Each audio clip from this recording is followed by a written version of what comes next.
شاعری شعر شاعری شعر شاعری شعر شاعری. حضرات محترم سے اللہ سلامت رکھے مولانا شہریار کو. واہ واہ واہ مفتی صاحب کے بلا واہ واہ واہ. حق ہے بے میں کہہ رہا ہوں عمران حنفی ہے میرا نام. عمران حنفی مراد آباد والا. اللہ سلامت رکھے مولانا مفتی شہریار رضا کو. آمین آمین. بھرے مجمع میں مفتی شہریار رضا کو مبارکباد دیتا ہوں جس نے مجمع کی سنجیدگی کا قتل عام کیا اور مصطفیٰ جان رحمت کے اس نور بھرے منبر پر قوالیوں کی دھنیں دی اور گانوں کی طرزوں پر نعتیں پڑھی اور نعتوں کا مذاق اڑایا. مفتی شہریار رضا تمہیں اللہ لمبی عمر دے, اللہ کی قسم ضرورت ہے. ابے ان شعر شاعریوں سے خدا کی قسم زندگی نہیں ملنے والی ہے. زندگی ملے گی تو علماء کی تقریروں سے ملے گی. ماحول تو ان لوگوں نے خراب کیا گائیکار کی طرح اپنا ایکسٹرا باکس اور مشین لے کے چلتے ہیں اور ایسا ماحول بنتا ہے کہ لگے جلسہ ہوتے ہوتے قوالی ہو رہی ہے اور لوگ اسی کے دیوانے ہیں. ایک وضو کا مسئلہ آج تک سنا سکا؟ آپ لوگ کہاں ہیں؟ پاگل تو نہیں ہو گئے؟ مزاج بدلیے ورنہ پھر کچھ دنوں کے بعد پھر ایسی مشینیں آئیں گی کہ پھر لوگ سب کچھ بھول جائیں گے اور پھر ڈھولک بھی نہیں سمجھے. وہ الف کے بعد جو علی علی ہوتا ہے حالانکہ اصل لفظ ہے علی علی. عین کا مخرج نکالنا ہوگا. کیا حضرت؟ علی علی. اور کیا علی علی علی علی علی بس اس میں میوزک لگا دے گا قوالی ہو جائے گی اور لوگ اس کے پاگل بنے ہوئے ہیں. آج کل کی نعت کیا ہے وہ گانے بجانے کے طرز پہ لوگ نعت پڑھتے ہیں تو لوگوں کو عشق رسول تو کم آتا ہے, گانے کی طرف دھیان زیادہ چلا جاتا ہے. یہ ہمارے نئے چھوکرے جو بیٹھے رہتے ہیں بچے ہمارے, یہ بچے کا اسی دھن پہ نظر چلی جاتی ہے اور وہ ان کی کمر ہلنے لگتی ہے. پھر وہ رسول پاک سرکار کی محبت, مدینہ جانا, نماز پڑھنا, داڑھی رکھنا, حضور کی محبت میں آنسو بہانا کچھ نہیں, صرف مزہ لینا ہے. چونکہ یہ جو دھن ہے یہ دھن وہاں سے میل کھاتا ہے, بمبئی کی فلم انڈسٹریز سے دھن کھاتا ہے. تو اس کو بند کرنے کے لیے ان بچوں کو تقریر سنائیے. کیا شبیر برکاتی ساؤتھ افریقہ کا رہنے والا؟ تو میں آپ کو بتا دیتا ہوں یہ جھوٹ ہے. لوگوں کو گمراہ کیا جاتا ہے, اس شہر میں نام دیا جاتا ہے ساؤتھ افریقہ, لیکن سراسر یہ غلط ہے. وہ انڈین ہے. گجرات کے اندر راجکوٹ ایک ضلع پڑتا ہے, اسی کے اندر ایک چھوٹا سا شہر ہے گونڈل, وہاں کا رہنے والا شبیر برکاتی, وہیں کی پیدائش ہے, وہیں کی ولادت ہے. اب آپ کو میں بتاؤں کہ یہ بندہ پڑھا لکھا ہے کیا؟ پڑھا لکھا نہیں ہے, اردو سے بھی واقف نہیں ہے. اب اردو جب ٹوٹی پھوٹی بولتا ہے نا تو لوگ کہتے ہیں ساؤتھ افریقہ کا اس لیے نہیں بولی جاتی. بھائی انڈین ہے اور پڑھا لکھا نہیں ہے. جیسے آپ کے گلی محلے میں میلاد خواہ ہوتے ہیں, وہ دیکھم دیکھ پڑھ لیتے ہیں, دو چار کلام رٹ لیتے ہیں, ویسے ہی شبیر برکاتی بھی ہے. یہ اس کو بھی 4 یا 5 کلام سے زیادہ یاد نہیں ہے, اور یہ اس کے خود کے لکھے ہوئے نہیں ہیں, جو دوسرے شعراء نے پڑھے ہیں, جو دوسرے شعراء نے لکھے ہیں انہی کا یہ کلام پڑھتا ہے. لیکن اس کا پڑھنے کا جو انداز ہے وہ ڈی جے پر ہے, جس کے اندر دھمک ہوتی ہے, اس دھمک کو لوگ پسند کرتے ہیں. عوام کے اندر جو نوجوان طبقہ ہے جن کا ذہن میوزک کی طرف جاتا ہے وہ بس انجوائے کرتے ہیں, مزہ نہیں لیتے ہیں. اس لیے اس کے انداز کو علماء پسند نہیں کرتے, علماء اعتراض کرتے ہیں. وہی بات مفتی شہریار صاحب نے کہی اس پرانیہ کے جلسے میں جو کلام پڑھا گیا, آپ دیکھیے وہ انداز کیا تھا. اسی انداز پہ مفتی صاحب کو غصہ آیا تھا.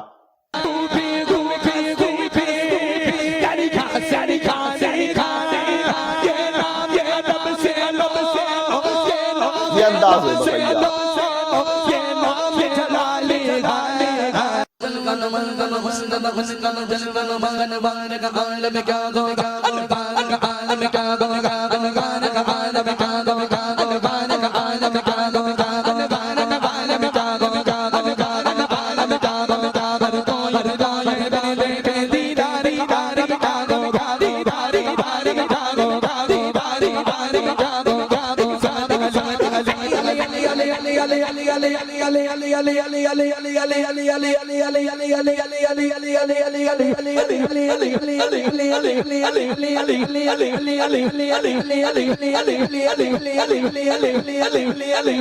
بتائیے.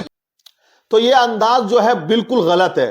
نعت خوانی سے سب کو پیار ہے، نعت نبی صلی اللہ علیہ وسلم پڑھی جائے دل کو سکون ملتا ہے، ایمان میں تازگی پیدا ہوتی ہے، لیکن یہ جو انداز ہے یہ غلط ہے۔ لیکن یہ بےہودگی، یہ اس طرح بدتمیزی، یہ اس طرح ہڑدنگ بازی، یہ اس طرح سے بدتمیزیاں یہ جائز نہیں ہیں، یہ آپ سمجھ لیں۔ جن کا ذہن میوزک کی طرف ہے وہی اس کو زیادہ پسند کرتے ہیں۔ نعت خوانی، آپ دیکھیے نام دے دیا اتنا بڑا ٹائٹل، اتنا بڑا کہ صاحب شاعر ہے یہ ہے، تو میں آپ کو بتا دوں یہ 1,50,000 روپے آپ خرچ کر دیتے ہو ایک شاعر پر، کیا آپ ایک اچھا مدرس رکھ کے اپنے بچوں کو اچھی تعلیم نہیں دے سکتے؟ قرآن کا پڑھنا بالکل آپ پر فرض ہے ترتیل و تجوید کے ساتھ۔ کتنے بچے تجوید و ترتیل سے قرآن پڑھتے ہیں آپ کی بستیوں میں، یو پی ہو، بہار ہو، بنگال ہو، مدھیہ پردیش ہو یا راجستھان ہو، پورے ہندوستان کا آپ سروے کر لیں جا کر، وہاں آپ کو پتا چلے گا کہ معاملہ 0% ہے۔ ایسا قرآن پڑھتے ہیں جس کا سننا حرام، جس کا پڑھنا حرام، صحیح پرناؤنسیشن نہیں، غلط ہے۔ اب اس کو آپ دیکھیے، شبیر برکاتی کی اردو اتنی خراب ہے، میں کہہ رہا تھا نا پڑھا لکھا نہیں ہے، کیونکہ اس کی اردو اتنی خراب ہے کہ یہ اردو ہی نہیں جانتا ہے۔ آپ سنیں، یہ اگلے دن جلسے میں کہا کہ مفتی صاحب نے کیوں مجھ سے ناراضی ظاہر کی، کیا کہتا ہے، دیکھیے آپ۔ بہت اچھے شبیر بھائی، کئی مرتبہ میرے بارے میں بولے، میں کبھی کچھ نہیں بولا، ہمیشہ میں نے صبر کیا ہے۔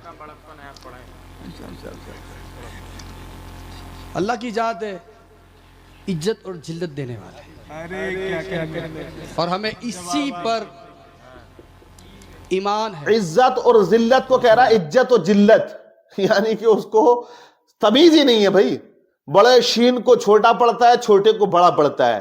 تو میرا کہنے کا مقصد بھی وہی ہے جو علماء اکرام کا ہے کہ واقعی نعت خوانی ہو، لیکن اس کو اتنا بڑھاوا نہ دیا جائے کہ جلسے کا جو مقصد ہے وہ فوت ہو جائے۔ اب بہار میں جو جلسہ تھا اس کا نام تھا ایمان و اصلاح کانفرنس، یعنی کہ ایمان کی اصلاح کے طور پر یہ کانفرنس کی جا رہی ہے، ایمان کی اصلاح ہو۔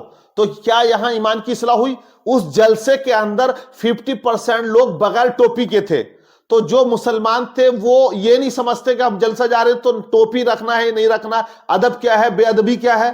تو جب تم اتنا نہیں سمجھا پا رہے، اتنا نہیں بتا پا رہے، حالانکہ بنگال اور بہار ہو سب سے زیادہ جلسے ہوتے ہیں، تو ان کا مقصد یہ ہونا چاہیے کہ سدھار ہو ان کے ایمان میں، ان کے عقیدے میں، ان کے اندر ایک ادب آنا چاہیے۔ تو بہرحال علماء کرام کے تاثرات آپ نے سنے، تمام کا کہنا یہی ہے کہ جو اصلاح مفتی صاحب نے کی ہے وہ بہتر اصلاح کی ہے، اور وہاں وہ جو نقیب ہے آپ دیکھیے ہلدی کی رسم پہ بیٹھا ہوا ہے، شادی ہو رہی ہے، ہلدی کا رسم کر رہا ہے۔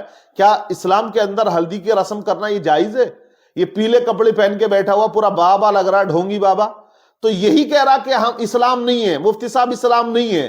تو یہ جو ہم نے بڑھاوا دے دیا کچھ لوگوں کو، اور وہ ان کی چرب زبانی کی بنیاد پر، علمی لیاقت نہیں ہے، ایسے لوگوں کو بڑھاوا نہ دیں، صحیح لوگوں کو اسٹیج پر بھی لائیں، صحیح بات لوگوں تک پہنچائیں۔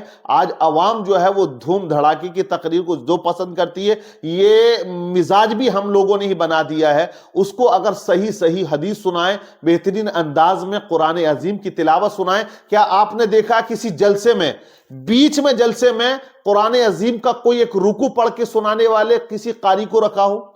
میں سوال کرتا ہوں آپ لوگوں سے، بتا دیجئے مجھے آپ، پورے ہندوستان کے جلسوں کو ریکارڈ اٹھا کر دیکھ لیں آپ، نعت خوانی بھی ہے، تقریر بھی ہے، تمام چیزیں ہیں، لیکن کسی بھی کانفرنس یا جلسے میں کسی مشاق قاری کو بلا کر جو بہترین انداز میں، ایک عربی لہجے کے انداز میں، خوبصورت انداز میں ایک رکوع قرآن پاک کا پڑھ کے سنائے بیچ میں، تاکہ لوگوں کے دلوں کو سکون ملے اور وہ قرآن کی طرف مائل ہوں کہ یہ قرآن ہے۔ آپ دیکھیے مشاق قاری جب پڑھتے ہیں تو کتنا مزہ آتا ہے، کتنا لطف آتا ہے، اور ہمارے ذہن میں یہ بات آتی ہے کہ جب یہ اس وقت ایسے قاری قرآن پڑھنے والے ہیں، اس وقت وہ صحابہ جب پڑھتے ہوں گے تو اغیار کے دل پر کس طرح سے اثر کرتا ہوگا۔ وہی تو معاملہ تھا نا کہ قرآن کو سن کر وہ کلمہ پڑھ کے مسلمان ہو جاتے تھے، جب وہ قرآن سنتے تھے اور ان کے آنسو نکل آتے تھے۔ آپ نے سنا نا شاہ نجاشی، وہ بادشاہ حبشہ کا، جب قرآن سنا اور سورہ مریم کو اس نے سنا تھا تو وہ رونے لگا، اشکبار ہو جاتا ہے۔